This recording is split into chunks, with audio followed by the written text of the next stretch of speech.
आज मैं बना रही हूँ मिक्स वेज रेसिपी। इसके लिए मैंने गोभी को छोटा छोटा कट करके ले लिया है, गाजर काट लिया है, बीन्स को कट करके ले लिया है, आलू को छोटे छोटे टुकड़ों में कट कर लिया और कैप्सिकम और हरी मटर ले लिया है। तो अब मैं सबसे पहले डालती हूँ पैन में ऑयल। तो अब पैन में ऑयल डालने के बाद मैं इसमें डाल देती हूँ, सबसे पहले मैं गोभी ऐड करती हूँ क्योंकि गोभी को पकने में थोड़ा ज़्यादा टाइम लगता है, इसलिए मैं पहले गोभी को 2-3 मिनट तक पका लेती हूँ। 2-3 मिनट मैं इसे पका लेती हूँ। तो अब ये गोभी पक रही है, ताकि गोभी देर से पकेगी, बाकी सब्जियां इसके साथ साथ ओवर कुक्ड हो जाएंगी। तो अब इसके बाद मैं डालती हूँ इसमें आलू, क्योंकि बाकी जो मैंने सब्जियां ली हैं उससे थोड़ा ज़्यादा टाइम लेता है आलू पकने में और गोभी से थोड़ा कम। तो इसलिए इसके बाद मैं आलू को जो है फ्राई कर देती हूँ और फिर आलू को भी गोभी के साथ 2-3 मिनट पकने देती हूँ। अब 2-3 मिनट हो चुके हैं, अब आलू भी थोड़ा पक चुका है। तो अब इस स्टेज में मैं मटर ऐड कर दूँगी इसमें, और बाकी की जो सब्जियां हैं जैसे कैप्सिकम है और बीन्स है और कैरेट है, ये सब भी मैं ऐड कर देती हूँ इसमें।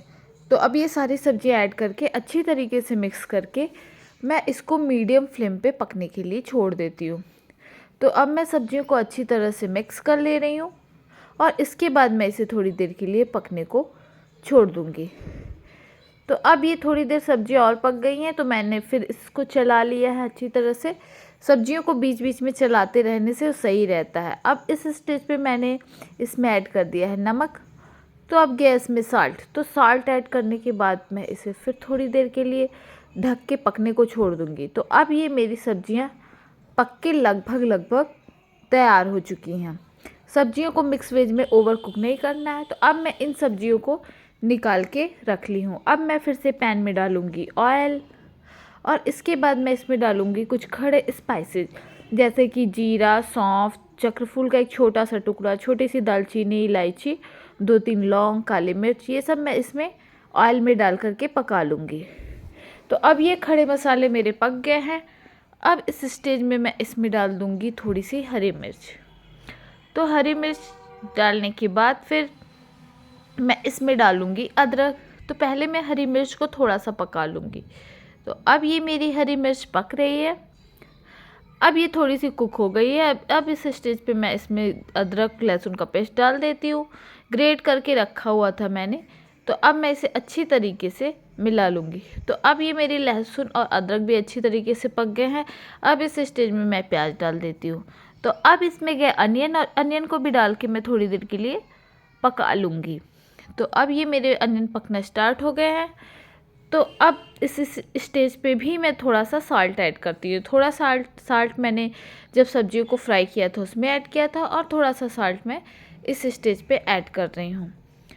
तो अब ये मेरी प्याज लगभग थोड़ी सी पक गई है। इस स्टेज पे मैं इसमें डाल दूँगी हल्दी यानी टर्मरिक पाउडर और रेड चिली पाउडर, और फिर मैं इसे अच्छी तरह से मिक्स करके थोड़ी देर के लिए 2-3 मिनट के लिए फिर से मीडियम फ्लेम पे ढक के पकने को छोड़ दूँगी।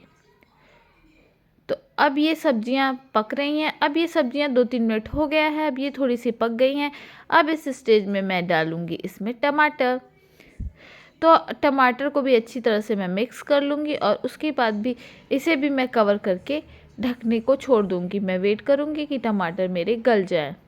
तो अब ये मेरे टमाटर अच्छी तरह से गल गए हैं। मैंने फ्लेम को ऑफ़ करके इसे ठंडा कर लिया है।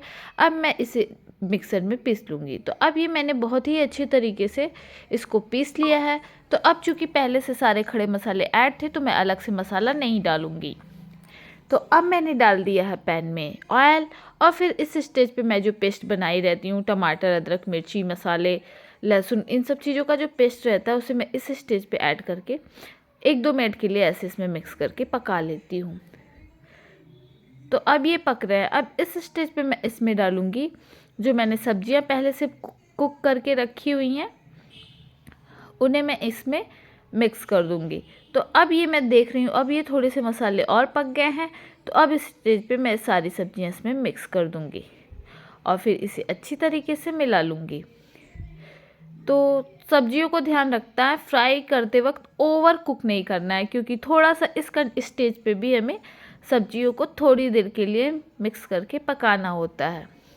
तो अब इस स्टेज पे मिक्सर में जो स्पाइसेस लगे थे उसमें पानी डाल के मैं अपने रिक्वायरमेंट के अनुसार, क्योंकि मुझे पानी वाली तो मिक्स वेज बनती नहीं है, रेस्टोरेंट में भी थोड़ी लुटपुट सी बनती है, तो अब इसे मैं थोड़ी देर के लिए फिर से ढक के कवर करके पकने को छोड़ दूँगी।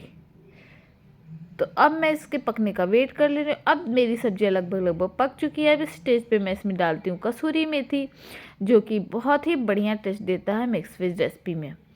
तो अब मैं इसे ढक के फिर से 2-3 मिनट के लिए पका लेती हूँ। तो अब फिर से मैं इसे पका लूँगी 2-3 मिनट के लिए। अब 2-3 मिनट हो गए हैं और ये मेरी मिक्स वेज एकदम यमी टेस्टी डिलीशियस बन के हो गई है, रेडी टू सर्व।